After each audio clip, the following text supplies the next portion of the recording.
Glen loves autumn, partly for the colours and crisp air, but mostly because sunrise finally comes at a decent hour. No more 3 a.m. alarms. So here he is, out before dawn, driving across the moors to Cropton Forest.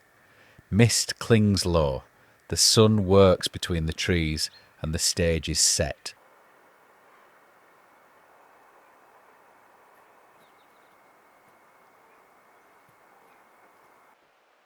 From forest to valley, Glen's real mission begins. Not just mist and glow, but the story of a migration, one that has played out for centuries in the River Esk.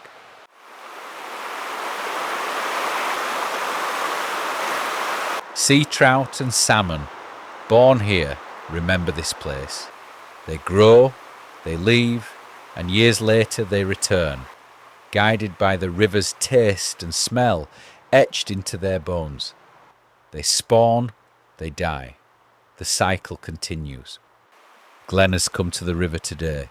As he does every year in autumn, he hopes to spot sea trout, a confirmation that this year's migration is now underway. This story began several years earlier, or maybe hundreds, or even thousands of years earlier.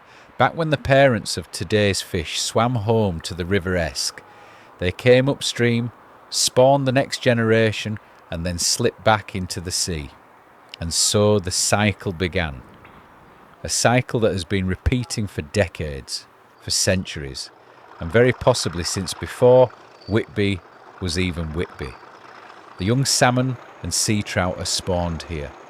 They grow, they learn the taste, the smell of the river, and then one day they leave. They push out to sea and keep going. Where exactly? We don't quite know. Some say north, others south. But we do know this. Tagged fish from the Esk have been caught as far away as Iceland. That means a fish you could hold in your hand in Whitby may one day swim under the northern lights around Iceland or even in the Arctic Circle. Then 3 or 4 years later, sometimes longer, they return. Not just to this river, but many believe to the very same stretch where they were born. How do they know which river to return to? That taste, that smell, etched into their memory. A memory written into their bones. They spawn. The cycle continues. Most die. Some somehow find the strength to return to sea and repeat the journey all over again. This year the fish did what they usually do. They began trickling back in spring, just a few at first, testing the waters. By June the numbers grew. Some of you may remember our sea trout netting video. A few people got upset, claiming the netters would take every last fish. What they didn't realise is that plenty slipped past, and the main run hasn't even set off by then. The nets are lifted before the real migration begins. By July more shoals arrive, August too. September brings another wave.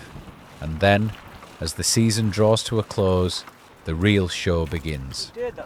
Glen swears there are nights in October when you could walk across the Esk on the backs of sea trout. So thick are their numbers. By then, there are no legal nets waiting, only the odd illegal one. And that's another story, best left for the Environment Agency to sort out.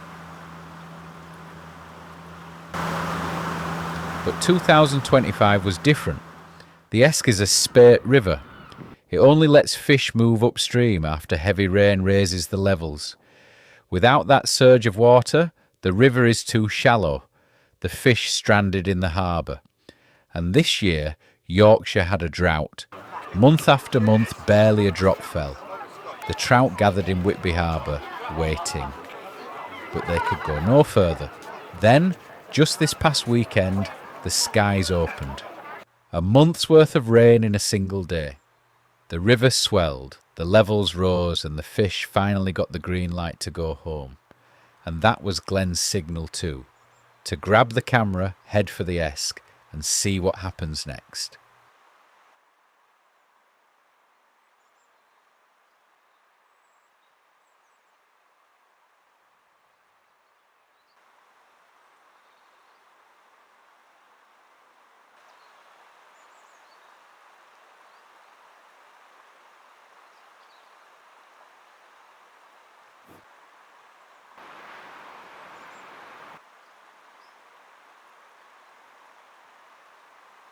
The stretch of river between Russwap and Slights is deep and calm.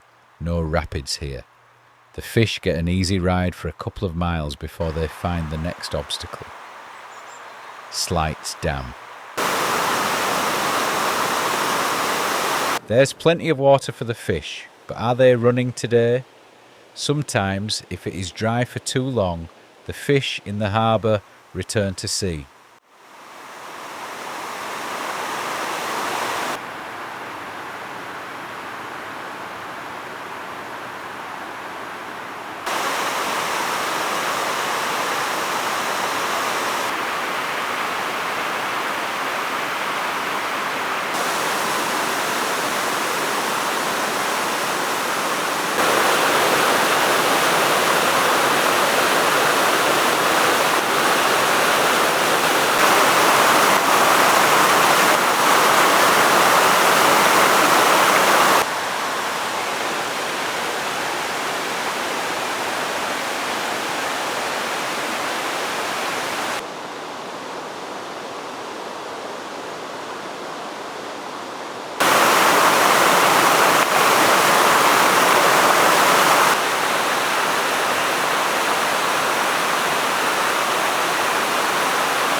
Life, death and renewal threaded through the cold waters of the Esk.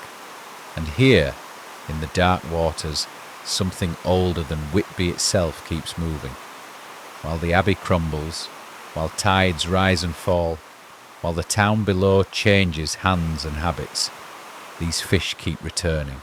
Each autumn they slip past the harbour walls and beneath the swing bridge.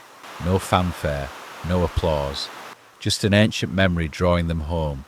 They come, they spawn, they die. And yet, the river does not end. It begins again. It's a rhythm older than churches, older than towns, older than stories. A reminder that while we count our years in generations, the river counts in cycles, and those cycles will outlast us all.